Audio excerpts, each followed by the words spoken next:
A letter to the brokenhearted, the ones whose skin feels like a fiberglass hull adrift in an ocean of insecurity. Breathe, while your ballast tanks called lungs to fill you up and lift you from the bottom of the sea. Remember, you are not an anchor to be lifted off of the weight of somebody else's shoulders and dropped into the middle of the ocean. I've heard stories about you. Being an icebreaker, carving a path through the Arctic Circle of recovery. You are a sail to be raised up into the sky to ride through tsunami-sized waves. Remember, it's going to be okay. There's a lighthouse and a dock waiting to welcome you home.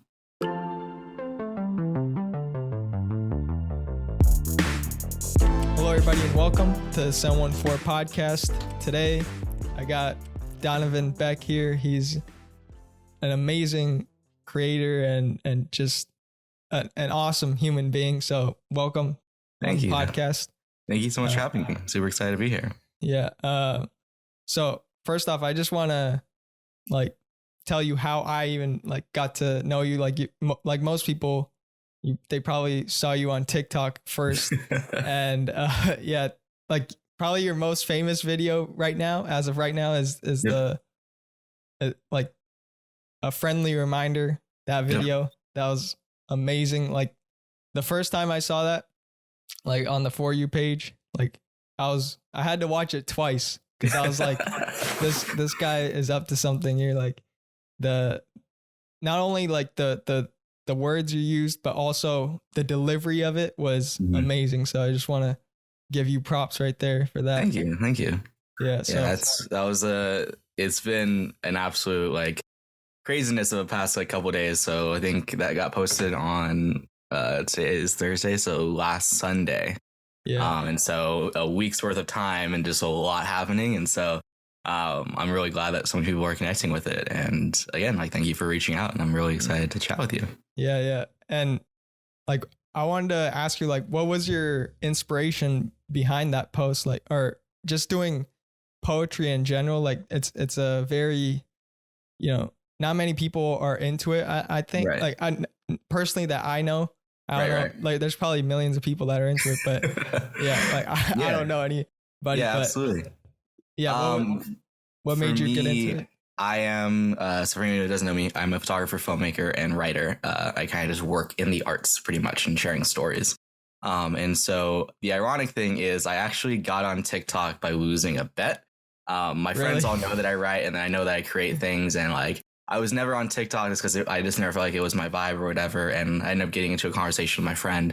And we just made a bet on, I think it was on a game or something. We just made a bet and I lost. And he's like, well, you got to do TikTok now. You got to but it doesn't have to be anything. Make it whatever you want your voice to be. And so I was like, okay, if I'm going to do this, I'm a filmmaker. I'm a creative. This is what I do. And so I'm going to make it in my style. I'm going to make it in how I like things to be. And so that's where my film style comes to. If you see any of my videos, they all kind of feel the same and they all kind of look the same because that's just how I like films to feel. And so I wanted to create that. And then when I decided to do my writing, I got into poetry probably more in depth around 3.5 years ago, just with some things that happened with friends and just wanting to share more of my stories. I've always been creative and always wanted to share art. Writing just became another way of doing that.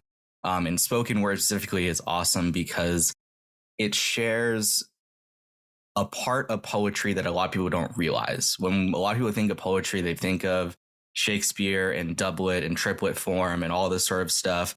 This really hard to understand thing. But the beauty of spoken word is, you can have this really amazing writing structure, but it's also delivery. It's also how do you share your story and how do you feel? And how does the writer express what they want? And that's what I love about spoken word. And so I grew into that and I love doing it. And every single one of my poems is meant to do that. And so the funny part is A Friendly Reminder is, for me, an incredibly impactful poem because it's one of a group of poems in a larger book that I've been working on for the past 2.5 years. Just kind of perfectionizing, and it kind of just sits here on my computer. But A Friendly Reminder was something that I wrote when I was going through a really tough time in my life, where I literally just felt alone and needed a reminder that hey, you're fine. It's okay. Yeah. So I wrote it to myself. So the funny part is like a lot of people message me and comment on the video that like it feels like you're talking directly to me. And it is because that's what it is the poem was written as a message to myself, really. And when I shared it and when it went really viral, I was really surprised. I was like, okay, I'm not alone in this feeling. But yeah, so just in general, like TikTok became a kind of way for me to share part of my art style that I don't normally share. I'm a photographer by trade and a filmmaker by trade. And so my Instagram, my website, my YouTube are all kind of based around in that more focus in film world, and we share like photography and travel and everything like that. And there was never really an avenue to share poetry and share a lot of my writing outside of like my captions and how I write stories within my captions. So TikTok became this kind of cool way that I could share little tidbits of my other art styles, and so that's what I kind of use it as now. Yeah, TikTok is it. At first, I was also like hesitant on using it because it was just the app where like there's different dances, songs, shit like that. I was into that, but the more I used it, I kind of like fell in love with these other creators, and you start to understand like why this app is so great is because there's not just only one part of like just music and dancing. There's other creators out here that are doing it in their way, and it's special to just watch that. Yeah. And yeah, the poems that I think you write, and also what you're talking about, I think the reason why people like actually felt it is because you felt it. Like when you wrote it, you felt it. And so that comes through whenever you give anything. And that's the great thing about art is the shared experiences that you probably didn't know that many people would like pick up on that. But you actually, once you put it out, you realize, oh shit, it actually happened. Absolutely. Like I was talking to a couple of friends recently just about everything going on. And then I'm working on a larger sort of video for YouTube right now. Just talking about what is an artist's most powerful tool, and what can they do to really connect people and to get their art not just seen, but also felt. And I was telling my friend that emotion and the feeling of emotion, absolutely, and these very raw feelings is kind of the most powerful tool you can use as an artist to be able to connect with people. The irony is because of the nature of TikTok, and a lot of people use it as an escape to feeling and emotion and thinking about how they're doing. So they kind of just scroll through all these videos and everything. When you get hit by something like a friendly reminder, like a dear anxiety, and like a lot of my poems that are focused a lot on emotion, you're kind of not prepared for it. And you sort of go into this like ability to think about your emotions, and something that we normally run away from a lot. But the beauty of art, in my eyes at least, is feeling and is sharing those emotions and being able to experience it. And so it's been awesome getting to see literally millions of people sit with each other and sort of feel for a moment when we all try to escape it a lot, which has been awesome. Yeah. I also want to talk about the other poem, Dear Anxiety. Like you mentioned, it's something that a lot of people run away from or don't talk about as much. What made you want to share that? Like to because like most people don't talk about it, but people experience it. And what made you want to share that? Yeah, with them? Absolutely. So if you are someone in my inner circle, you know that I kind of overshare a lot, just in general. Like my style person is oversharing, and I talk a lot. But I also do that because I've learned to really sit with my emotions and really understand them. So a larger context in who I am, outside of just being a photographer and filmmaker and writer, I also work as a mental health advocate within schools here in Los Angeles and across the state of California. So a lot of my work is focused on building curriculum for schools about how do we talk about mental health? How do we establish these conversations? How do we treat students' mental health with a better encouragement, especially as we look at like one of the most depressed and anxious generations within the world and within context of our history.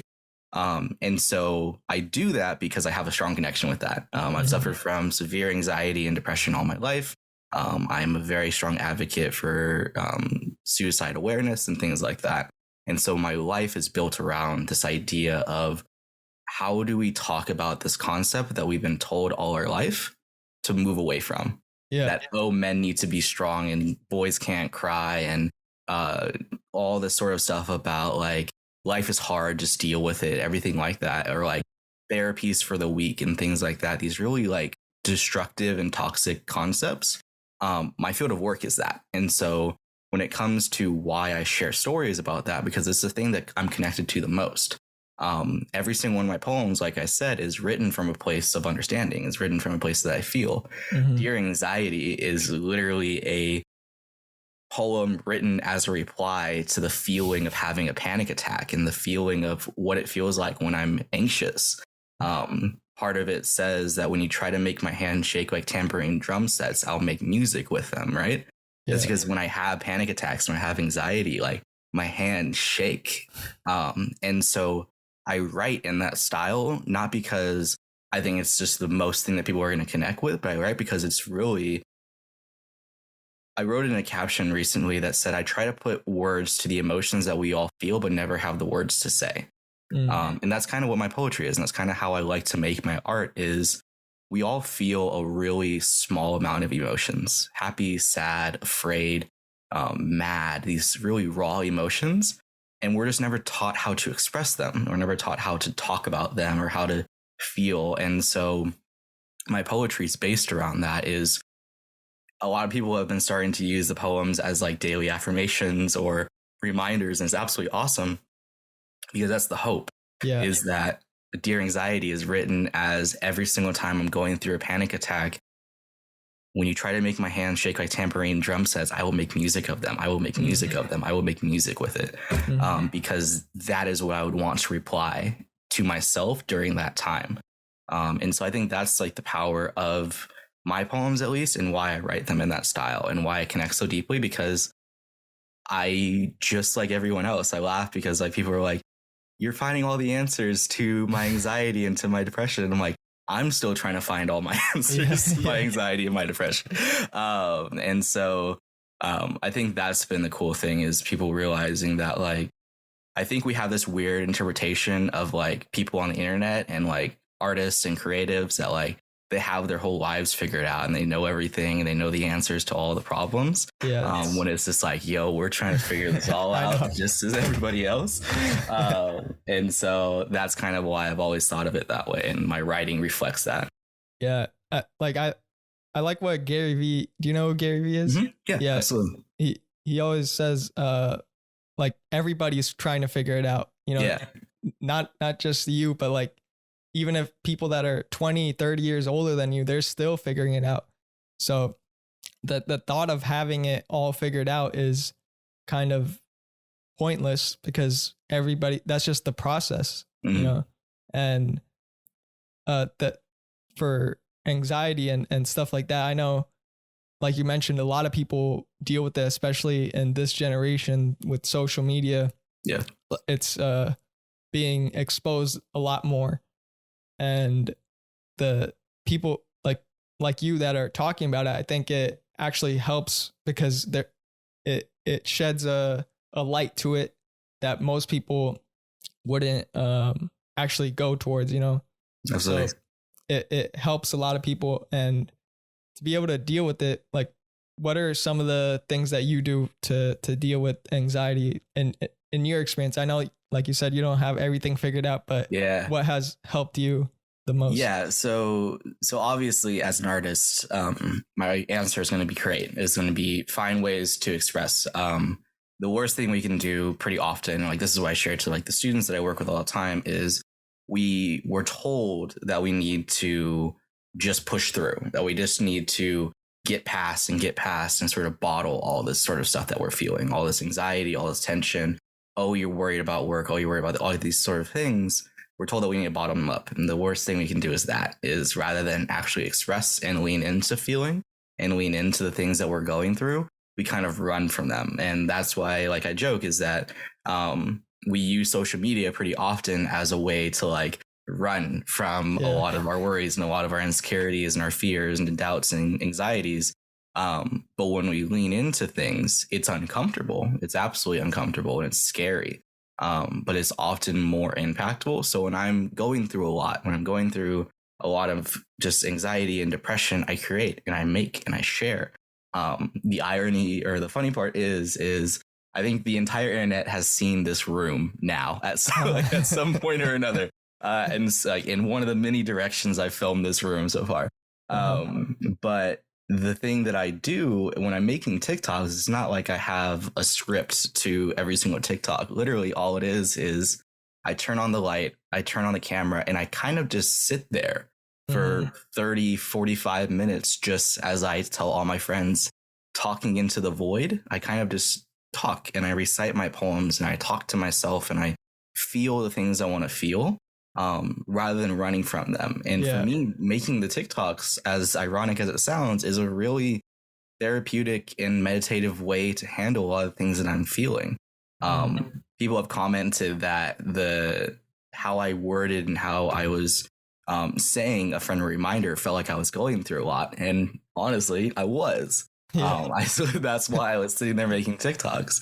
But I think as an artist, that's why I recommend it. And that's why I recommend if you are an artist, or even if you're not, like, find ways to create and share and do the things that you want to do. So that's one thing that I would say is lean into the feeling and make with it. Again, make music with the shaking tambourine hands, make music with them. Or I would also say lean into your community, lean into the people around you and the friends and family that are supporting you. I think it's often that we feel that we're alone in our struggle. We're alone in our anxiety. We're alone in our fears and insecurities. But we actually, as I think the video and a lot of just the internet has proven, is that even in our most lonely state and like our most lonely, we feel that our problems are so unique to us. The truth is reality, they're not. Millions and millions of people are also feeling the same thing. And so when you lean into those people and when you ask and reach out for help, it's not a sign of weakness. It's not a sign of failure or anything like that. It's a sign of strength because you're willing to put yourself in a position that's vulnerable. And that's what I tell a lot of people. It's like, I'm a huge advocate for therapy, for example. And a lot of the stigma around therapy, outside of like the pricing and issues about that, is the fact that it's a sign of weakness. Like only people who are broken or are going through everything go to therapy. And yeah, there's days that I like cry to my therapist. Absolutely. But then there's also days that I'm in therapy just chatting with my therapist about how things are going really well. And that ability to have a person or have a group of people that you can just open to is really, really powerful. And that's why I recommend it. And so I would say that I would say create what you want to create and share your stories. And also lean into the community that you built around you, friends, family, loved ones, partners, everything. Yeah. I personally, write a lot of stuff down as well. Like whenever I have thoughts about anything, like I just try to write it down on paper and also just talk to myself and think it over in my head, because a lot of times we actually overthink things, and 100%. Life isn't exactly what we think it is. It's probably not as bad as you think it is. So absolutely. Just thinking of it in a different way. And I think most people just deal with a lack of direction in life, because I know a lot of college students, I'm in college personally, and a lot of students just go through the motions. They're told to go to college and get this job and do this specific path, but they don't really like it and they don't know what other thing to do besides that. So when you're told to do something that you don't want to do, it's basically, you have this feeling of just worthlessness, and all the bad emotions come to you when you don't like what you do. And like you mentioned, creating, for me, that's helped immensely as well. Just creating content or doing things that I want to do that make me happy. That's been really an amazing journey, because once you could put your time and effort into one thing, or just these projects that you do, it like you feel worth, and you feel like you have a purpose in this life, and you just keep grinding at it, going at it. Yeah. And then you get the progress of and progression of gaining skills, gaining knowledge, doing all these different things and meeting new people.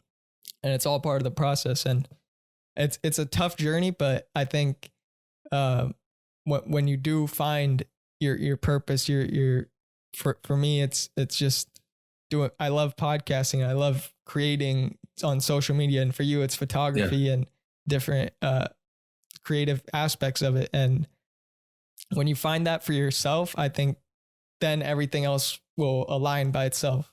Yeah, absolutely. Absolutely. I think when I work with students, I always tell them is the biggest lie that we're told is we're told what and how to do things. We are never told why to do them. And so when you are able to find the why behind what and how you do things, life becomes a lot easier. Because you have a bigger direction with what you want to do. You know why you're doing things. So for me, as an artist and as a creative, my goal is to advocate for art and is to advocate for young people to create and understand that, one, being an artist is not an impossible thing. Being a creative and doing it as a living is not impossible. It's incredibly possible. There's an entire industry based around it. And two, to be an advocate for mental health and be an advocate for people to communicate and feel the things that they want to feel. And so with that really broad definition of why, everything that I do becomes a lot easier, because everything that I do is based around that. My photos, my films, my writing are all based around sharing stories about mental health and about how do we talk to each other, how do we communicate, and advocating for young people to just go out and create. I think a lot of people realized about myself and my art style is it's consistent, because it's all the same mission. It's all the same goal. I had a lot of my friends within the art industry sort of talk to me about how's everything been going? Has things like changed? What has adjusted?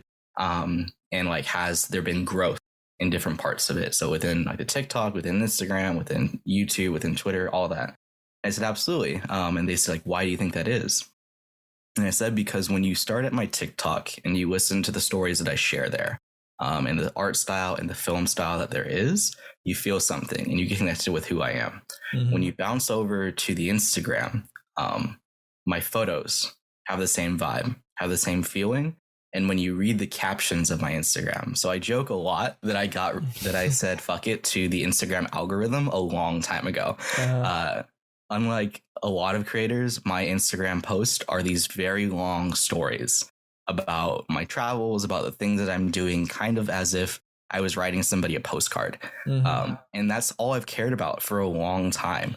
What it meant for the longest time is the Instagram wasn't really growing, and it wasn't really ever meant to grow, because it wasn't like I was pushing hashtags or I was like doing all this sort of like marketing stuff or whatever, because that's not what I cared about. I cared about sharing stories and the moments that were most impactful to me. And it's always been that for the better part of like 2.5 years. Are these long drawn out stories about what's going on in my life, sort of updating people. And so there was a funny comment that came in a couple of days ago that said, I got to binge watch a movie of all your TikToks. And then I went over to Instagram and I got to read a novel of all your stories. Dang. And that's because it's been consistent that way, because the message across everything that I do as a creative and as an artist is the same. Yeah. It will always come back to the original goal, which is sharing stories. And so when I think people go about their life in that way more intention version of answering why I do things versus what and how I do it, life becomes a lot easier, because you know yourself a lot more. Yeah. It's not as and I'm not saying that to say it's going to be easy. That life becomes easy when you do that, because it definitely doesn't. I've definitely missed out on clients or possibilities or opportunities by not pushing my Instagram harder and not doing a lot of those things. But at the end of the day, I stayed true to my art style and true to who I want to be and the artist that I want to represent and who the community that I want to grow. I stayed true to that for a very long time. And I was explaining to my friend earlier that I'm very glad that of anything that could have went viral of mine, it was a friendly reminder. That I would have been in a very different emotional state if like some random, I don't mean to say pointless, but some random post that I didn't really care about was the one that got millions of people. Yeah. Because then you think like I had to make more of that instead of, absolutely. other things. And so I'm incredibly thankful, incredibly glad that getting to share who I am and my art style and how I want to create and who I am was the thing that clicked. Yeah. Because that means that I can continue to share who I want to be. Because that's what people are there for. And I think when artists start to do that, their life becomes a lot easier. Yeah. It's difficult because that just means that you might have a long period of time where it just is going and it's just kind of flowing. I've been in the industry. I am 21. I started working in the film industry when I was around 15 and a half, working as a grip. I've been taking photographs since I was like 13, 14. Wow. So I've been making art for a very, very long time. And so that's nearly a decade's worth of work now just finally working. Or a quote unquote finally working, right? And so I think that's all the things all the steps that you took towards it, like even the stuff that didn't work all led up to this, absolutely. And continuing to grow. I think I use the term didn't work too well. I think I've always told people like I don't think there's ever failure in art and in creation and in people sharing stories, because it's all learning and experiencing and trying new things. You can still scroll down to some of my earliest photos ever, like some of the very first photography pieces that I ever took, because I wanted them to be there as a kind of reminder of, this is where we came from. This is where we started. And this is how we've grown. And so I think that's the most important thing is like, be true to who you want to be and be true to who you want to create as, and just do that as uphill as it feels all the time. It's, again, I would have been in a very different emotional state if something that I didn't put my full heart into was the one that worked. Because I don't feel like that would have been just as impactful as, again, a friendly reminder is one of the most impactful poems that I've written in that manuscript, for me at least.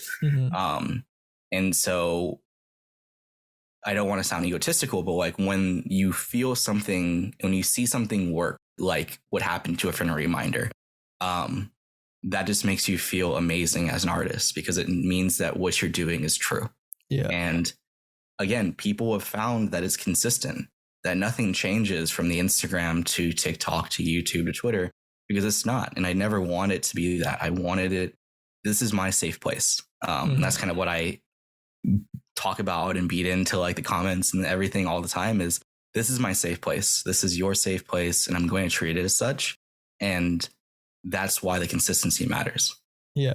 I think when you just be yourself, it's the best thing in the world for you. Cause when there's always different people doing different things, but when you look at others and you compare yourself to them and you see the numbers that they're getting or things that they have that you want, you start to try to be like them, when instead, if you just kept on doing what you want to do, it'll work out in the end. It just takes faith and patience, like, to see it through a lot of the times. And to me, like in the beginning you talked about why, like that question has been it's probably one of my favorite questions to ask myself all the time. Why is a question that you could directly find the purpose to any action that you're doing. So even in school, like I always asked, like, why are we learning these things? Like, is this going to be useful? Like, is this going to actually help me? I've always asked myself why, because when you understand that, you could understand yourself at a deeper level as well.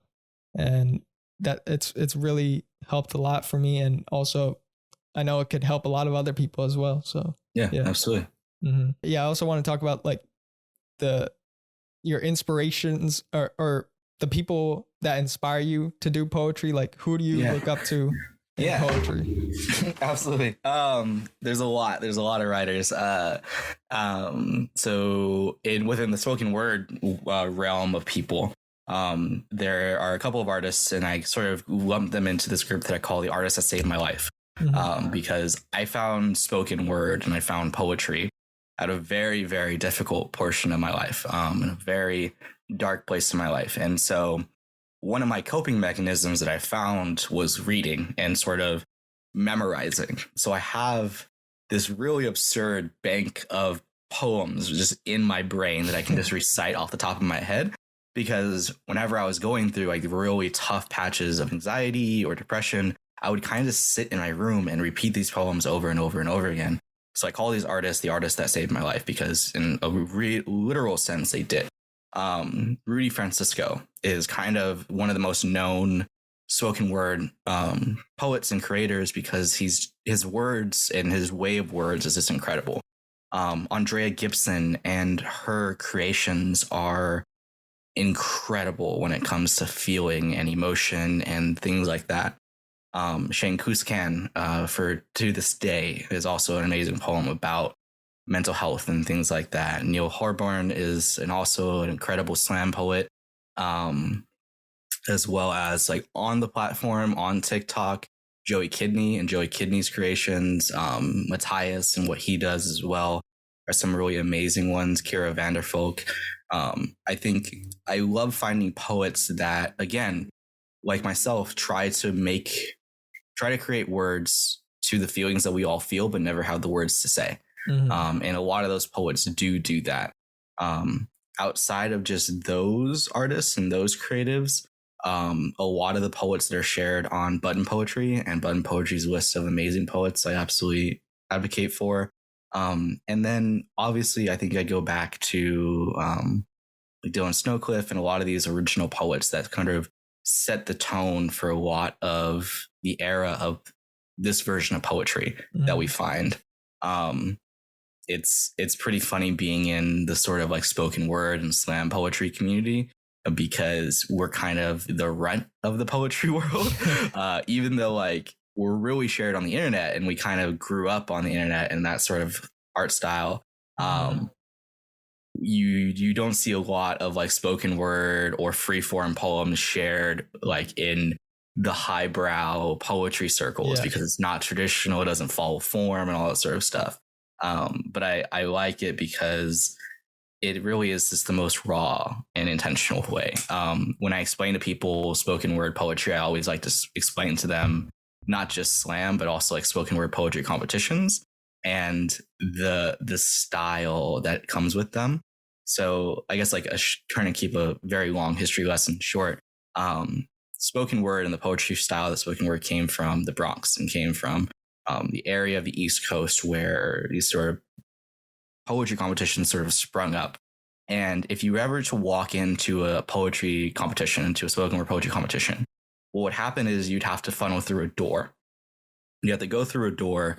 And at the door, you'd have like one or two people. And at random, those people would give you a deck of cards. And on the cards, it would have a number. It would have like a judging number. So like 1 through 10, however they want to organize or whatever. And they would hand that to a random person in the audience. And it was normally like a group of like 10, 15 people at random, just these random amount of people. And so those people are now the judges. And so as the writer and as the performer, your job is to make that person feel. And this person can come from every background of life. They can have the most traditional training in poetry and in art form and in writing, or they could literally just be a person who got drugged by their friends to come to this poetry because they've been in their house all day. And it doesn't matter because that's how it works. And so the beauty of poetry and spoken word competitions is the bar of judgment is so taken away. Where like in normal competitions, it's like the best of the best judging you and you need to be perfect and everything. The literal goal of poetry competitions is make that person feel. And that's it. And so I love free form and I love spoken word and the artists like Rudy and Andrea and everybody that write in that style, because they are so in tuned with the idea of let me just tap you in your heart. Let me just make you feel for a second, because that's what we're here for. And that's the goal. Is there a specific structure in spoken word, or anything goes really? Not really. And that's kind of the beauty of it, is that every artist has their own style. There's artists who are very bold and loud and emotive and make you feel. There's artists kind of like myself who sort of share in this very flowy manner of just, let me tell you a story. Let me make you feel for a moment. And every artist has their different way of creating and their different way of sharing stories. And every artist, because their poems are normally so tied with the things that they feel, they have this really strong emotion. I'm blanking on his name. I know his name, but I know the name of his poem, which is a black boy auditions for his funeral. And it makes you, as somebody who is of color and as a person of the Black community, you feel every ounce of it and you feel every piece of it. Especially in the way, again, I think the beauty of spoken word is that you're adding a different layer of connection, which is the word and is the feeling of it. I think I'll explain it in. So one of the poems that I have like memorized in my brain, for example, is a poem called The Madness Face by Andrea Gibson. And I recite it in a kind of different style than she does, but here's how it feels to me. Okay. The nutritionist said that I should eat root vegetables. Said if I get down 13 terms a day, I'd be grounded, rooted, so my head would not keep flying away to where the darkness lives. The yogi said to trust everything but the truth, so to focus on the out-breath, said everyone finds happiness to care more they give than what they get. The pharmacist said Klonopin with the lithium Xanax, and anti-cocktail may help me forget what the comments of the trauma said. Don't write this poem. Nobody wants to hear you cry about the grief inside your bones.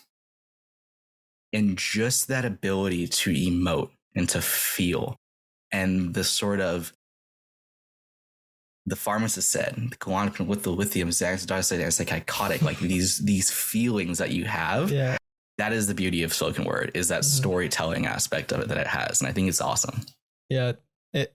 It's different than any other kind of art form, really, is because the emotion is the key aspect there. Like without emotion, it's just words that are just spoken to anybody. And the way you say it has a big part in doing that. How much do you practice, like just saying it that way, you know? Because that's basically half the thing. Like not just not just writing it, but also the spoken part of it, you know? Yeah. So for me, because all of my poems are written specifically to be spoken, it's a little easier to me because it's kind of just how I want things to sound. I'm not really good at sort of like sitting and just writing poems. I'm a lot better in my phone. Actually, there is about probably the better part of like 100 voice recordings where I'm kind of just walking around or in my room, and I will just sort of go over these poems over and over again, sort of honing them in and refining them. And then once I find it where I want it to be, that's when I'll go and write it. And that's when I'll go and sit it back down. And so like I've been starting to work on the manuscript again for my book. And in the first couple of pages, it's a sort of note from the author that says, these poems are meant to be spoken. Say them out loud, say them with friends, with family, say them to yourselves in your room in the morning or at night. Say them loud. Because that's how, for myself at least, and every poet's different, my writing's meant to be that way, and it's meant to be spoken. And so for me, memorizing poems comes really easy because that's kind of what I'm used to. That's, again, I used memorizing poems as a coping mechanism to handle anxiety and depression. And so as reminders in a way. Yeah, absolutely.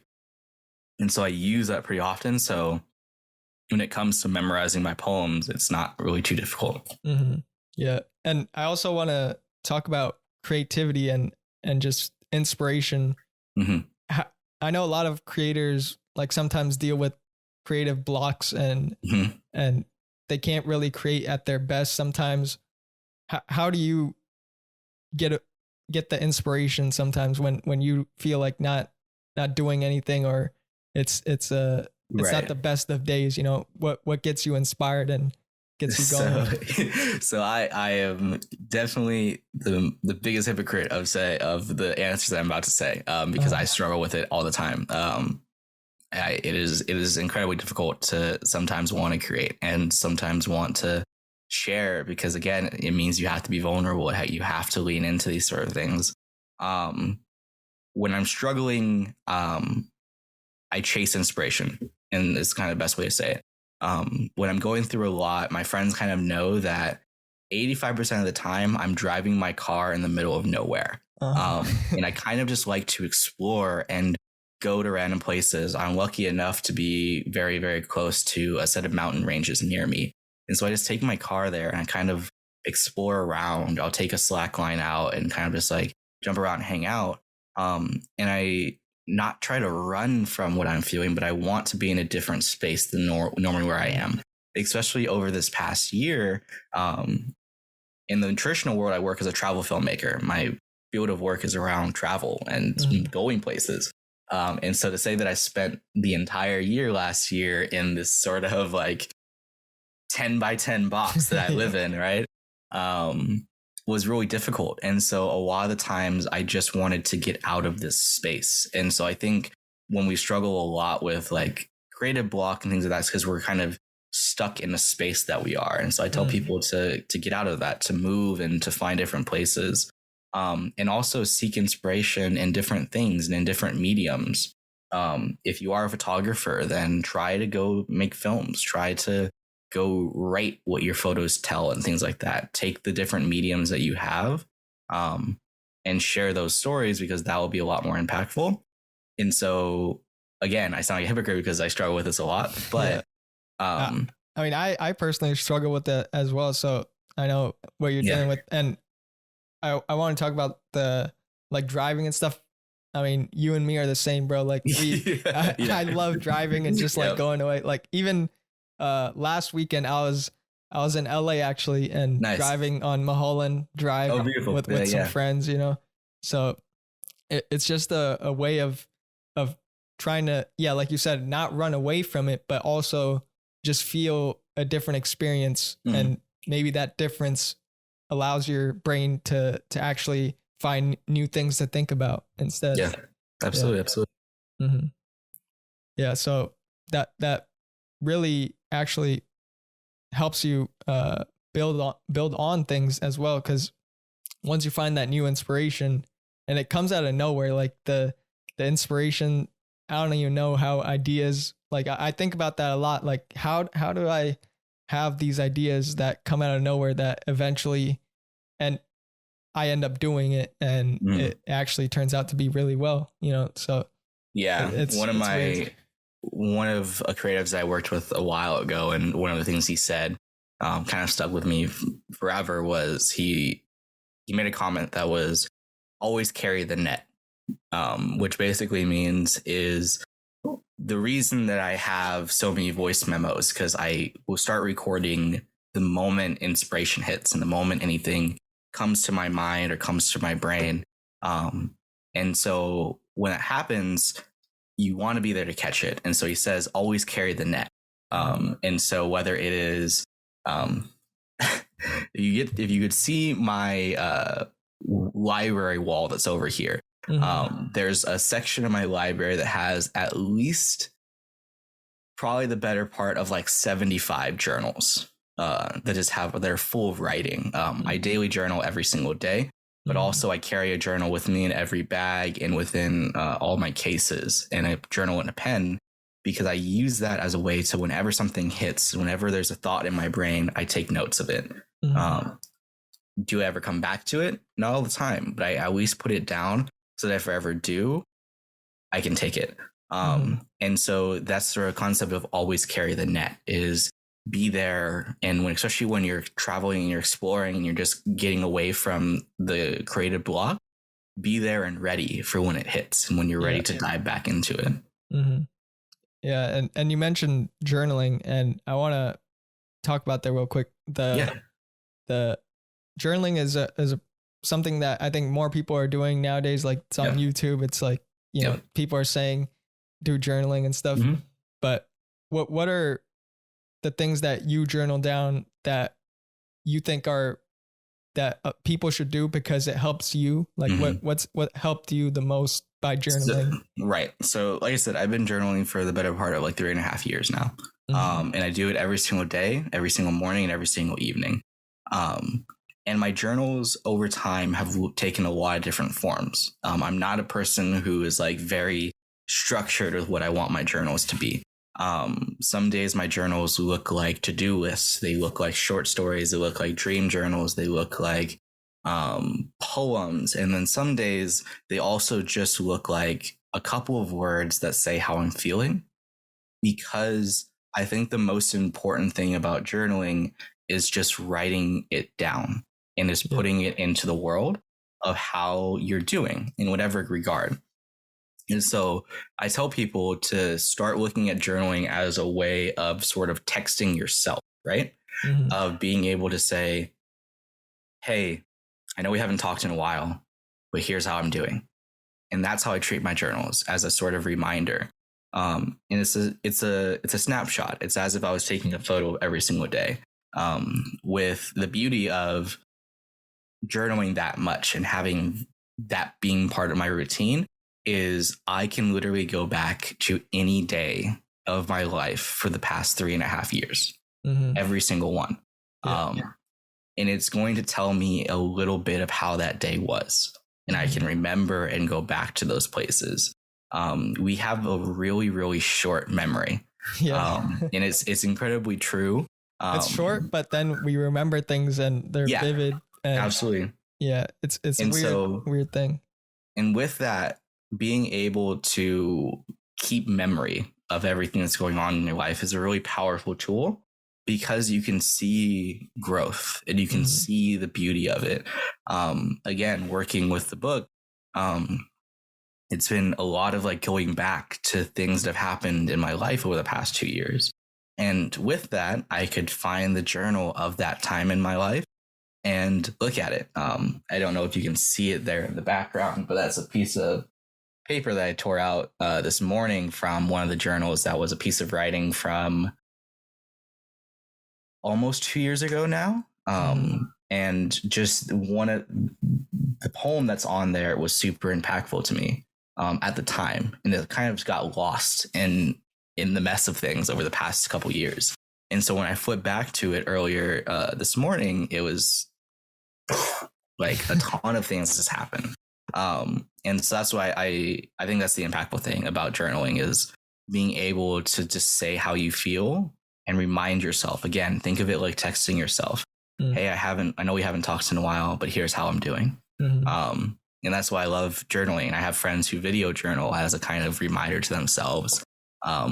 My friend, she videos when she cries. Whenever she's crying, she will like take a video of it and say like what's going on. And so she was telling me a story about her breakup with her ex. And so she had a video that when that happened, like the time after it happened. And she was laughing because her phone had said the memories or whatever. It's like, hey, this happened a year ago today. And she saw it in the morning and she just started laughing. And she's like, I've never seen myself grow so much in a year from that very, very low point. Yeah. And I think that's the power of journaling. And journaling, like I said, she does it in video form, but it just takes a bunch of different forms. And so, yeah, different ways on however you want to make it, you could make it. But what it does, I think, in my opinion, is it's a sense of reflection on yourself. You know, I think it's key to sometimes take a break for a second and look at what's happened in the past. And you can't, a lot of people try to live in the past, like live in their past experiences when things were good, and they reminisce about that time, and that causes, depression and these bad emotions. But if you look into the past and realize the growth that's taken place, instead of trying to go back, you start to look forward. And it's a really great experience to have that sense of reflection in that. Yeah, it also teaches you to be present. We as a culture, and so a little background on me, my field of study is intercultural comms. So I work in the film industry, I work in art, but my field of study and what I do as a student is intercultural communications. It's the intersection between culture and how cultures interact, and how we communicate and how do we talk. And so we as a culture, as the American culture, as sort of Western ideology, things like that, we struggle with the concept of presentness and being present in feelings.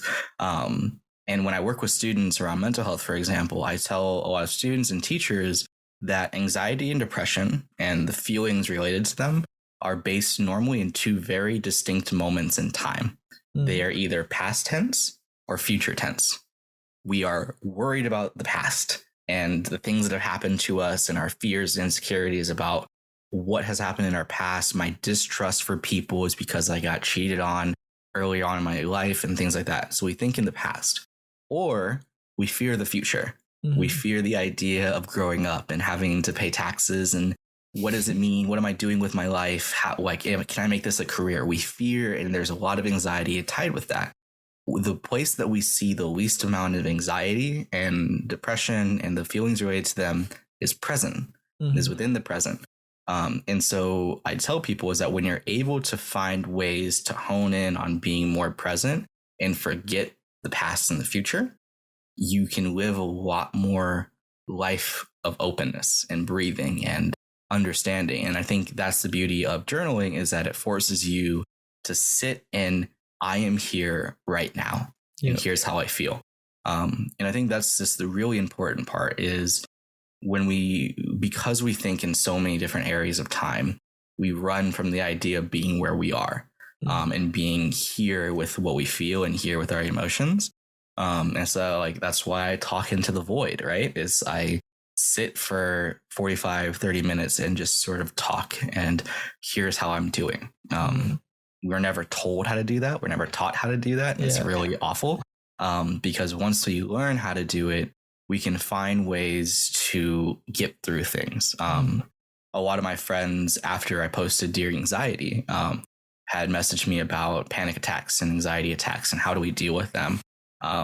Or especially as somebody who has learned to get through really, really severe panic attacks alone, by myself, versus I think the best thing you can do when going through a panic attack is have someone there to support you and have someone there to help you get through the breaths and things like that. But I learned very early on to handle them alone because that was just my circumstance. And I was telling them that the best thing you can do is focus on the breath. Because for a lot of people going through anxiety and panic attacks, it truly feels like your lungs forgot how to work. Like you cannot breathe. And so you don't have the time to think about the past or think about the future. You do not have the time to think about the things that your anxiety and your fear is based around, which caused the panic attack. You only have the time to focus on the breath. And so that's what I tell them is when you're going through all that, stop thinking about everything else. Focus on the breath. It's in and it's out. It's in and it's out. And that is a practice in being present. And I think that's the important part of journaling and meditation and breath work and all these sort of things that people recommend. We have this really bad stigma to them because we think of when I say meditation to somebody, they think like cross-legged and versus it can literally be just stop, sit and stop for a second and breathe. Stop worrying about the past. Stop thinking of the future. You are here in a moment that is fleeting. Be here for a second. And so I think presentness is a really impactful thing. And I love journaling because it forces you to do that. Yeah, it's really important to stay present. And you think sometimes of the future, and you have the thoughts of past and present. Everybody does. But what's important is to regroup sometimes and think of the present and just focus on that instead of diverting your thoughts to something else and worrying and all these other things that really aren't happening in the moment, but you think they're gonna happen. And so absolutely. It's it's a part of the process of figuring out what you need to do. But yeah, and I want to talk about productivity also. We started off like talking about how you wake up at 5:30 every morning. Yeah. You know, so I want to talk about how do you think that you are productive? Like what makes you productive in your thought? So I joked, but it is in line with a certain truth, is that it's a good dose of insanity, is what I like to say. I definitely am productive. I do try to get my day started pretty early.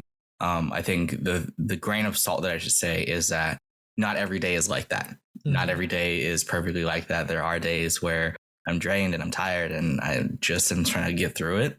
And so I think my biggest issue with like hustle culture, for example, is that we advocate that every day has to be that day, has to be the super productive, hyper, like everything's getting done. And it's not. It really isn't. I think when we go through modes of productivity, we should lean into it. Absolutely. Yeah. When you find yourself waking up at 5:30 and you're able to get up and you're able to do all the things you need to do, lean into it, dive into it and go hard. When you find yourself on the days where you're struggling and when you're having a hard time, don't just give up, but definitely don't just like try to throw yourself into productivity. And I think like everybody, my productivity is based around my emotional state, is based around how I'm doing in a lot of things and where I'm at. If you asked me about sort of like my productivity and how I was doing 2 weeks ago, like before a lot of this happened, I would be in a very, very different state of mind. Because before that, I was struggling a lot, and a lot of days were really, really hard. But asking me now, yeah, I'm waking up. I have a lot of like calls and messages, and like we're on set and we're doing all this sort of stuff. And so I'm moving. I think we need to start looking at productivity in the way of like looking at seasons, where there's these seasons of your life that you are very, very productive and you're flowing, you're moving and everything like that. But seasons come to an end. They come to a moment where maybe it dials back and it slows down and everything like that.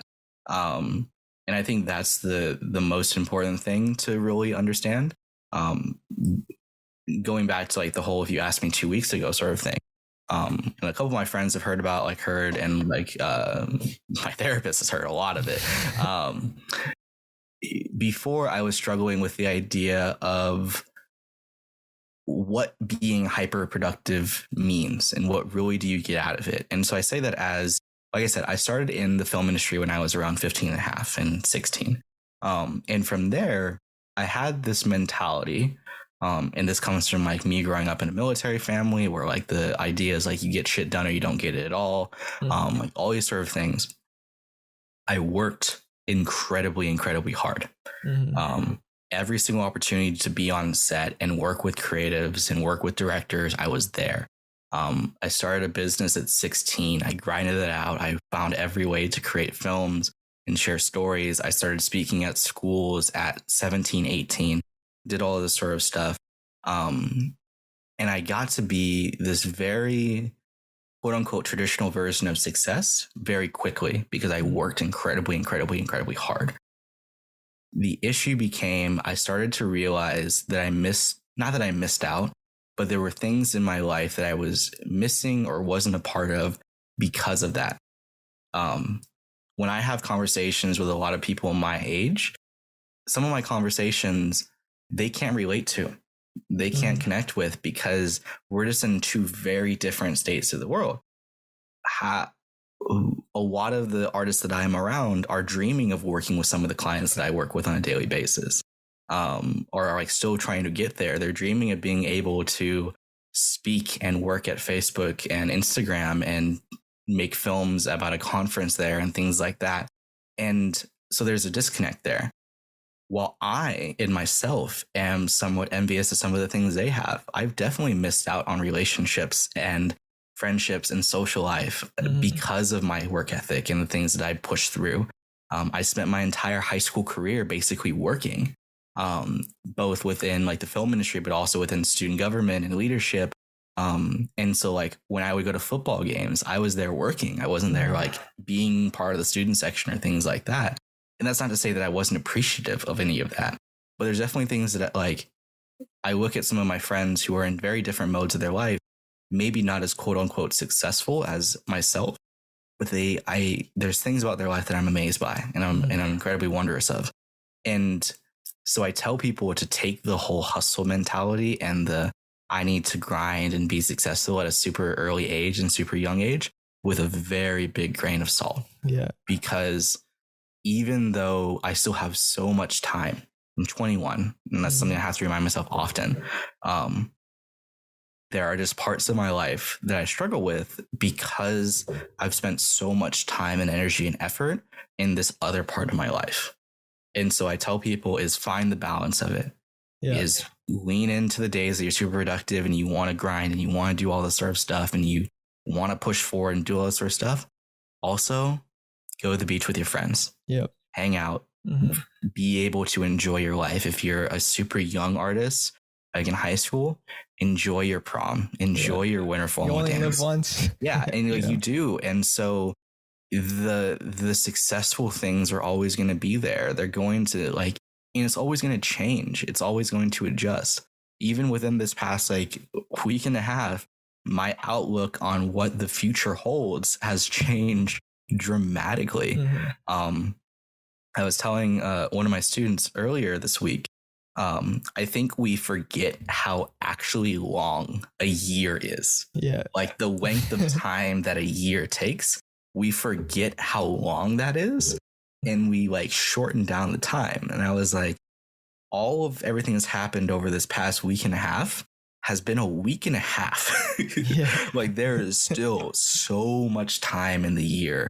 And so I think that we try to rush things too much. And I think the hustle culture has taught that where like every day needs to be super and every day needs perfect. That you need to do it no matter what. No matter what.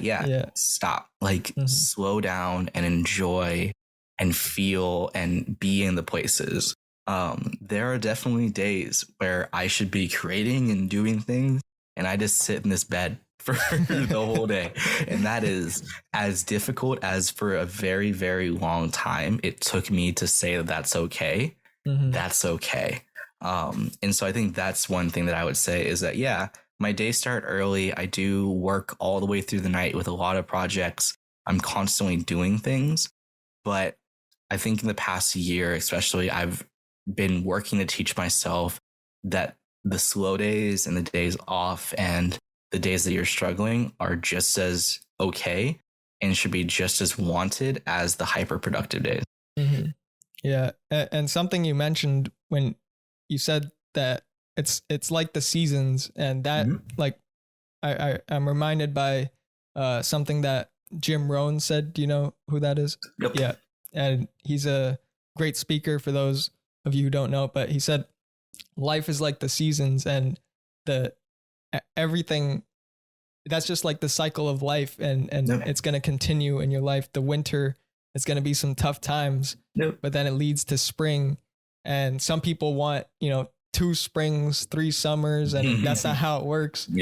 But it's this cycle, and you don't need to change the cycle. You just have to react to it better. The cycle is going to continue, and that's part of life. Everybody deals with these cycles, but once you understand that some days are going to be bad, and that's okay. It's okay to sit in your bed. It's okay to, eat some junk food if you really want to, Right. And so when you look at life from that perspective, you don't feel bad about what you're doing. And it's not about just like staying in that bad place, but knowing that it's going to change.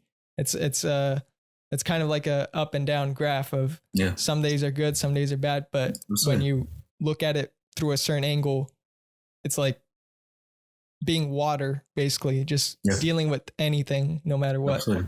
Yeah, absolutely. It's incredible. But I think to wrap it up, I just want to, I don't want to put you on the spot, but No, I am. So like you said that you like memorizing poems and everything, but can you recite one poem that you think, any poem that you want, like whatever your favorite poem is, your poem, anybody else's, that you want to share right now? So. Oh man. Okay. Shoot. Okay. Oh man, yeah, you did put me on the spot. Wow. A letter to the brokenhearted, the ones whose skin feels like a fiberglass hull adrift in an ocean of insecurity. Breathe, while your ballast tanks called lungs to fill you up and lift you from the bottom of the sea. Remember, you are not an anchor to be lifted off of the weight of somebody else's shoulders and dropped into the middle of the ocean. I've heard stories about you. Being an icebreaker, carving a path through the Arctic Circle of recovery, you are a sail to be raised up into the sky to ride through tsunami-sized waves. Remember, it's going to be okay. There's a lighthouse and a dock waiting to welcome you home. That's amazing. Yep. Thank you. No, all right. Yeah, that was incredible conversation, man. Thank you so much for having me. Yeah, thank you for coming on. I really appreciate it. Yeah, absolutely. Yeah. All right. Yeah, thank you everybody for listening. Hope you guys enjoyed it as well. We'll talk to you guys later.